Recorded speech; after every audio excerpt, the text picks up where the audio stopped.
성우 전진아의 지나온 시간.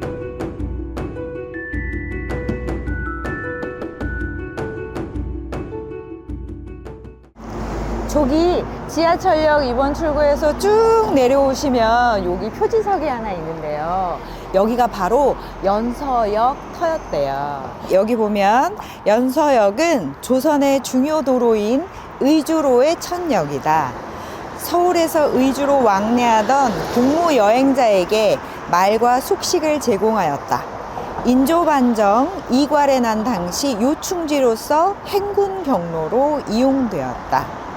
우리 왜 저번에 한옥박물관 갔었잖아요. 거기서 그 파발 체험 했었잖아요. 그래서 막 이렇게 천장에 막 도착하고 막 지나온 시간을 구독해 주시고 막 이런 거 했었던 적이 있었잖아요. 그 역이 숙식을 하던 역이었고, 여기서 말을 교환하거나 잠을 자거나 했던 곳이라고 합니다.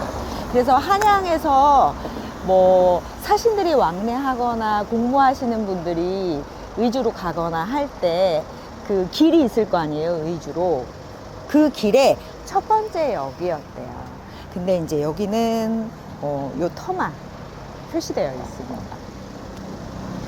표지석에서 조그만 골목이 있거든요. 그 길로 이렇게 오시면 어린이 놀이터가 이렇게 떡하니 있어요. 이야. 근데 여기를 가려면 이 놀이터 안으로 들어가야 돼. 되게 신기하지 않아요?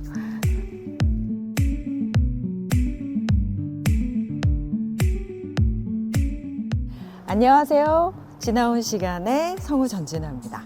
오늘은 은평구 역촌동에 있는 여기 보이시는 서울 인조별서 6.22를 찾아봤는데요. 인조별서 6.22 어떤 내용인지 어떤 비인지 저랑 한번 읽어보시고 가보실까요? 서울 인조별서 6.22는 조선 16대 왕 인조가 즉위하기 전 이곳에 머물면서 평산부사 이귀, 장단부사 이서 등 몇몇 동지들과 반정을 모의하여 광해군을 패하고 왕위에 오른 일을 기념하기 위해 세운 비이다. 그래서 인조반정비로도 불린다. 본래 이곳에는 인조의 아버지 정원군의 별장이 있었다. 숙종 21년 7월에 인조의 증손자인 숙종이 기념비와 비각을 세우고 담장을 둘렀으며 관리인을 두어 보존하게 했다. 임금이 행차할 때 임시로 머물던 주종소 역할도 하였다. 이 비석의 몸체는 오석으로 되어 있다. 저기 올라가시면 아래에 거북이가 있거든요. 그 비석 받침돌인 귀부가 있는데 구름 무늬가 새겨져 있다. 몸체 위에는 화강암으로 된 지붕들이 있고, 귀부는 명나라의 영향을 받아 조선 초기에 새롭게 등장한 양식의 전통을 따랐으며, 지붕돌은 이무기 머리 모양 대신 간결한 한옥 양식으로 만들어 변화한 조선 후기 석비 양식의 특징을 잘 보여준다. 어찌 됐건 이렇게 아파트 단지가 아니라 주택단지 안에 놀이터와 아이들 어린이 공원과 연결되어 있어요. 애들이 여기도 올라올까? 여기 하마비 있다. 이거 하마비인데요. 하마비가 뭐냐면 이 앞으로를 지나갈 때는 말에서 내려서 예의를 갖추고 지나가야 된다는 비인데, 궁궐 앞이나 아니면 뭐 문묘 앞이나 이렇게 그냥 일반 사람들이 지나다닐 수 없는 곳, 예의를 갖춰야 하는 곳에서는 항상 이 하마비가 있었답니다. 왕의 묘 같은 데 있습니다. 중요한 비이군요. 여기가 이 일대가요, 그 정원군의 별장이 있던 곳이었다고 합니다. 정원군이 누구냐면 광해군 아시죠? 광해군의 형제, 배다른 형제거든요. 근데 광해군 때문에 죽게 돼요, 이 정원군이. 그래서 그분이 가지고 계시던 별장인데 거기다가 이제 6.22를 세운 거죠. 근데 이거는 인조가 세운 건 아니고 숙종 때 와서 이거를 지었다고 합니다.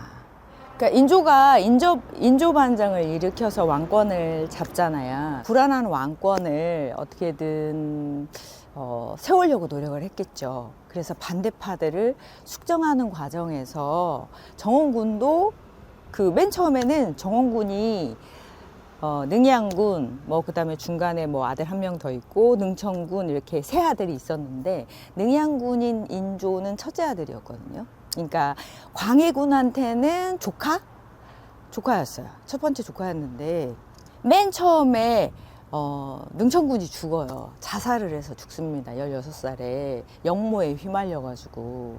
그래서 아버지가 정원군이 화병으로 술을 많이 마시시고 하시다가 이제 결국에는 또 돌아가시게 돼요. 그러니까 약간 광해군은 원수나 다름없는 상태였죠. 그러니까 광해가 그런 역모 왕권을 강화하기 위해서 주변에 있는 왕이 될 만한 모든 사람들을 죽이고 그와 관련된 사람들을 역모로 엮어가지고 되게 많은 참사가 일어났거든요. 그러는 와중에 그나마 이제 왕이 될 만한 사람이 인조밖에 없었던 거예요. 그래서 서인 세력이 이제 인조를 끌어들입니다. 그래서 막 여기저기서 숙청하는 과정에서 인조가 이쪽 별장에서 좀 숨은 건 아니고 여기서 주위 상황을 좀 보고 있었던 것 같아요. 그래서 서인 사람들이 이쪽으로 와서 인조와 인조 반정 모의를 하죠. 그 장소가 이 별서였대요. 인조 반정이 일어나서 인조가 왕권을 잡아야 이제 숙종이 왕이 되는 거잖아요. 그 전에는 원래는 숙종이 왕이 될 수가 없었죠. 근데 광해군이 다 죽이고 인조가 이제 왕이 되면서 숙종까지 계속 왕권이 이어지잖아요. 그랬기 때문에 숙종한테는 이거를 정당화할 만한 뭔가 기념해야 되고 이 뜻을 새겨야 될 만한 비가 있었어야겠죠. 그래서 만든 것이 인조별서 6입입니다. 여기 보면 앞에 한문으로 인조대왕 용잠지시 별서 6입이 이렇게 써 있는데 이게 숙종의 친필이래요. 직접 썼고 뒤편에 보시면 또 막 이렇게 이거를 지은 내용이랑 인조 반정에 대한 내용과 의의를 적은 글이 또 있거든요. 이거는 이제 인조가 글을 막 쓴 다음에 그때 당시에 시인이고 서예가였던 이양이라는 분한테 이거를 써라, 글씨 잘 쓰니까. 그래서 요 뒤편에 있는 글은 그분이 쓴 글입니다. 인조 반정의 의의를 기리는 내용으로 쓰여 있습니다. 그러니까 조선시대는 왜 왕이 못 돼가지고 왜 죽고 죽였나 몰라. 어떻게 잘 살 수 있는 방법은 없었을까? 같이 행복하게 권력을 잡으면 다 숙청해야 돼? 자식을 죽이고 자식이 아버지를 패하고 그냥 일반 서민인 나는 이해할 수 없는 정말 비극인 것 같아. 근데 꼭 우리나라 아니어도 외국에도 그런 경우 많잖아요. 그 왕이 되기 위해서 가족이고 뭐고 아무것도 없는 거지. 오늘 제가 읊어드릴 시는 광해군 때 계셨던 허균이라는 분의 시입니다. 허균 누군지 아시죠? 홍길동전?